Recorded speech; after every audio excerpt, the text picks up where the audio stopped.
7 सीटों पे इलेक्शन रहता है, हाउस मुकम्मल नहीं है, क्या हाउस मुकम्मल हुए बगैर कायदे अवाम का इंतखाब किया जा सकता है और वो लीगल होगा? देखो ये आपकी सवाल तो बहुत अहम है एंड काफ़ी वज़न रखते हैं. मैं तो चाह रहा था कि हम कश्मीर इलेक्शंस को इतना हसास अहम जगह है, इलाका है. एक साल पहले जो जंग पाकिस्तान और भारत के दरमियान हुआ था, तो जो हमले हुए वो शुरू तो हुए तो कश्मीर से शुरू हुए, और उस कॉन्टेक्स्ट में तमाम सियासी जमातों को हम सब का ये कोशिश होता था कि ये इलेक्शंस जितना गैर मुतनाज़ा होता उतना ही बेहतर होता. अनफॉर्चुनेटली जितना ही मुतनाज़ा बना सके हमने बना दिया. आपने जिक्र किया वो सीटें जो आप कह रहे हैं, आप जो आपने खुद कवर किए हैं और आपको नज़र आ रहा है कि पाकिस्तान पीपल्स पार्टी से सीटें चोरी की गई. आपने भिंबर का परवेज़ अशरफ का हल्का का जो 800 वोट का जो इशू है उसको हाईलाइट किया. मीरपुर में चौधरी इखलाक का, जावेद भटवानवी का, अगर मुझे मैं भूल चौधरी यासीन का, वो तो फिर दूसरा फेज़ में मज़ा का बात ये कि हमने तो अपने एतराज़ात उनको बताए थे कि हमें शक है कि यहाँ इन हलकों में वायलेंस होगा, सिक्योरिटी फराहम किया जाए, यहाँ मुख्तलिफ मुश्किलात पैदा होंगे. वही हुआ. सदर एक्टिंग प्रेसिडेंट आज़ाद कश्मीर जो मेरा कैंडिडेट था मुजफ्फराबाद पे, उस पर हमला होता है. मेरे जो एमएनएस वहाँ मौजूद हैं आज़ाद कश्मीर में, वो इसलिए मौजूद कि वफाकी हुकूमत का पूरा लश्कर उधर बैठा था. तो मेरा कुछ एमएनएस ने ये सोचा कि हम भी जाके अपना मॉरल सपोर्ट दे दे पार्टी जो लड़ रहे हैं उधर इलेक्शन, उनको भी गोली लगे. मेरे कारकुन को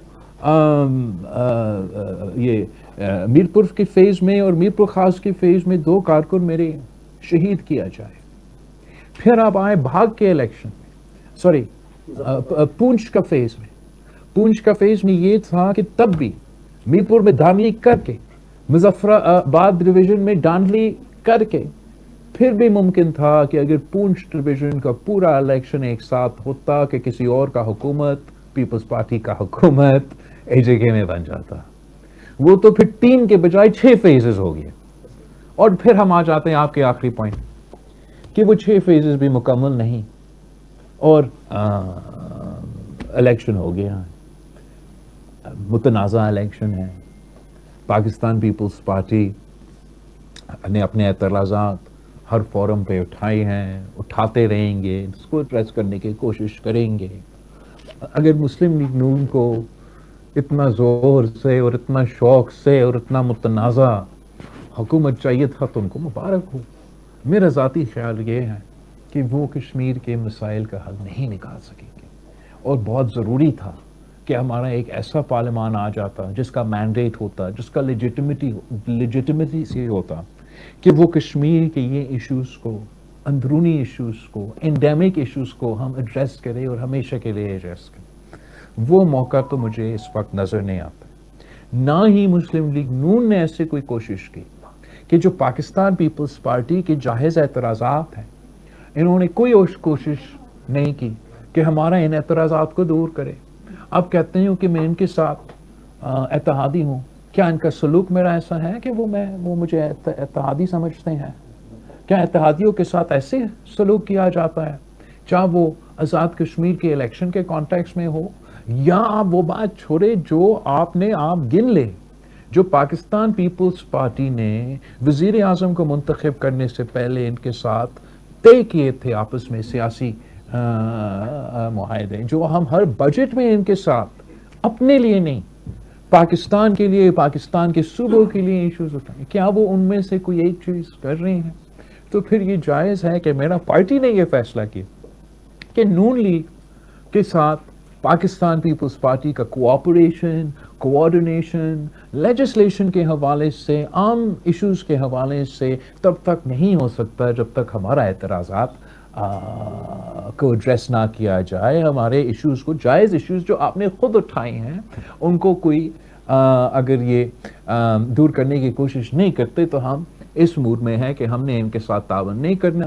ہاں, اگر ہمیں سمجھ میں, ہمارے خیال میں کوئی ایسا ایک قانون آ جائے جو کہ قومی مفاد کا ہو, جو ایسا ایشو ہو جو ہم متنازع نہیں بنانا چاہتے ہیں, تو ضرور پاکستان پیپلز پارٹی اس لمیٹڈ ایشوز کے حد تک کوآپریٹ کر سکتی ہے. لیکن اس وقت میرا پارلیمانی پارٹی, میرے پارٹی کے کارکن کوئی موڈ میں نہیں ہے کہ ہم ان کے ساتھ کوآرڈینیٹ کریں, اور نہ ہی مسلم لیگ نون نے میرا پارلیمنٹری پارٹی سے ایسے رابطہ کیا, ایسے تعاون کیا, ایسے کوشش کیا کہ کوئی اعتراضات دور کیا جائے.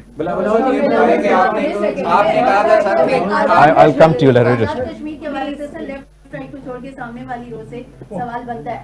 سر, آزاد کشمیر کے الیکشن کے حوالے سے مسلم لیگ نون کی طرف سے مریم نواز صاحبہ کہتی ہیں کہ ہم نے ان کو گلگت دے دیا, تو کیا وہ احسان جتا رہی ہے؟ ان کا کہنا ہے کہ پیپلز پارٹی جب ہار جاتی ہے تو دھاندلی کا رونا روتی ہے, اور ابھی پیپلز پارٹی یہی کر رہی ہے. کشمیر میں ابھی تک پیپلز پارٹی نے کبھی کچھ کیا نہیں ہے, تو کشمیر ان سے نہیں سنبھلے گا, اور اب ہم کشمیر پر سمجھوتا نہیں کریں گے. اس پر آپ کیا کہتے ہیں؟ میں اس پہ اور کچھ نہیں کہوں گا. میں بس سمجھتا ہوں کہ خان صاحب کو صحت دے, وہ جلد اس کا علاج ہو جائے, خیریت ہو جائے.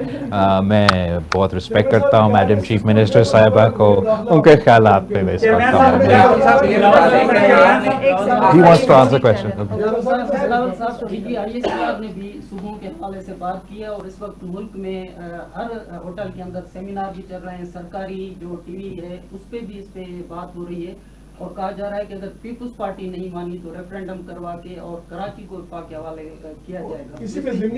یہ بھی کہا گیا ہے کہ سیاسی one at a time. That's important that ایک تو جہاں تک D G I S P R کی بات ہے, میرا نہیں خیال کہ انہوں نے کوئی اپنا انسٹیٹیوشنل پالیسی کے موقف دیا. انہوں نے ایک سوال کا جواب دیا, جہاں ایک براڈ بیس صوبے کے حوالے سے سوال پوچھا گیا. صوبوں کے حوالے سے پاکستان پیپلز پارٹی کے موقف تو کلیئر رہا ہے. میں کیسے کہہ سکتا ہوں کہ میں صوبہ نہیں چاہتا ہوں, جب میں ابھی گلگت بلتستان میں کیمپین کر کے آیا ہوں, اور ان کا مطالبہ ہے, بچہ کا مطالبہ ہے, کوئی ایک بندہ آپ کو وہاں نہیں ملے گا کہ ان کو آئینی حقوق چاہیے, آپ ان کو بھوری کہیں, آپ جو بھی کہیں, ان کو چاہیے. میں کتنے الیکشنز لڑ کے آیا ہوں جنوبی پنجاب میں, جو پارلیمان, ان کا اپنا پارلیمان نے پاس کیا ہے, وہ میں اس کا مخالفت, جب تک ان کا اسمبلی مخالفت نہیں کرتا, میں اپنا جو سینیٹ آف پاکستان نے اتفاق رائے سے جنوبی پنجاب کے حوالے سے کہا, میں اس کا اعتراض کیسے کروں. جہاں تک سندھ کی بات ہے, آپ گن لیں کتنے قرارداد پاس ہوئے ہیں. سندھ